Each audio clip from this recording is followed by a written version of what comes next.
Le 107.7 à la foire du livre de Brive. Retour à Brive où les plus grands noms de la scène littéraire sont là ce week-end et puis pour certains c'est une découverte. C'est le cas pour notre nouvel invité qui vient de publier son tout premier roman. Bonjour Frédéric Le Tournier. Bonjour Francine, bonjour à tous. Rendez-vous au point zéro est donc votre tout premier livre et vous découvrez donc cette grande foire du livre en tant qu'écrivaine. Tout se passe bien? Quelles sont les premières impressions? Beaucoup de monde, Ah oui, mais incroyable, hein. en tant qu'auteur on est très content quand il y a beaucoup de monde, donc je dirais de bonnes impressions.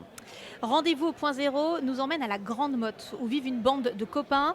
En 1999, Alice, Ludo et leurs amis sont en terminale et puis il y a un nouveau qui arrive, Cyril, et cette année 99, elle va les marquer pour le reste de leur vie. Tout à fait, c'est exactement ça. Je vois que vous l'avez lu, ça me fait plaisir, Francine. Donc c'est le point de départ et en fait dans l'histoire on va suivre cette bande d'adolescents pendant 3 moments clés de leur vie. Il va se passer 10 ans à chaque fois. Première partie 1999. Il y a un drame qui se passe, mais je ne vais pas en dire plus. Après, on retrouve cette bande d'amis qui a évolué en 2009 et enfin en 2019. Vous nous racontez leurs succès, leurs échecs, leurs rendez-vous manqués. Et finalement, ce que vous nous dites, c'est que peu importe nos mauvais choix, on peut toujours les réparer. Il n'est jamais trop tard finalement. Mais non, enfin, c'est un message, je l'espère, d'espoir aussi. C'est que je pense que la vie nous rattrape quand on ne prend pas la bonne route, quand on veut fermer les yeux sur des choses essentielles de la vie. On se dit non, je continue sans m'arrêter. Ben, c'est faux, la vie nous rattrape et c'est toujours possible de se remettre sur les rails, selon moi. Vous parlez très bien d'adolescence dans ce livre, l'entrée dans l'âge adulte. C'est une période qui a été charnière pour vous aussi? Je pense que c'est une période très marquante pour chacun d'entre nous. On le vit plus ou moins bien, mais on a des sensations très fortes à cet âge-là.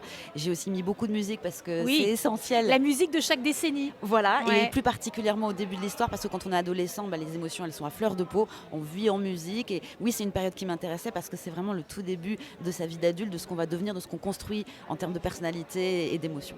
Il faut qu'on parle de la Grande Motte parce que c'est un personnage à part entière de ce livre.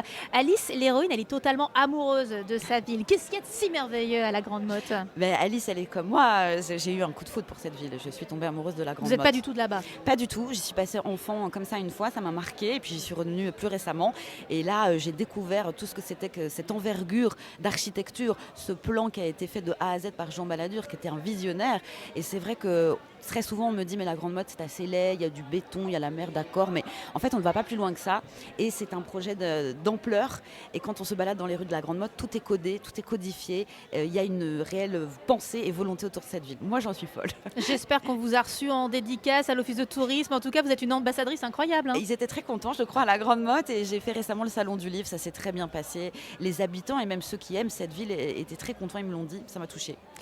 L'écriture du début de ce livre a été particulière parce que vous avez eu une lectrice assidue sur les premiers chapitres. C'était votre maman Françoise Bourdin, une grande écrivaine que l'on a reçue à plusieurs reprises avec toujours un immense plaisir sur cette antenne.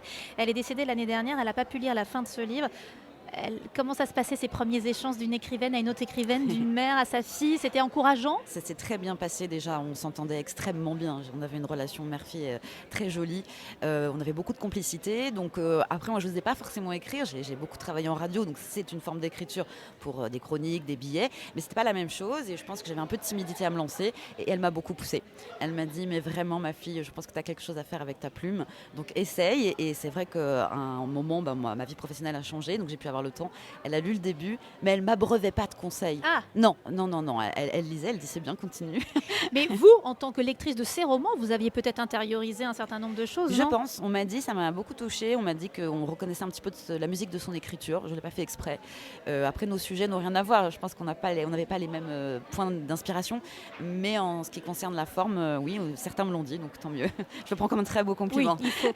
Frédéric Le Tournier, rendez-vous au point zéro est sorti aux éditions Récamier. Vous serez demain toute la journée ici à la foire du livre de Brive en signature sur le stand L22.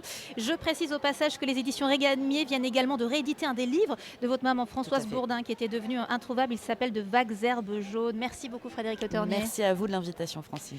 Ici Brive, à vous les studios. On se retrouve dans 10 minutes avec Michel Bussy. Le 107.7 à la foire du livre de Brive.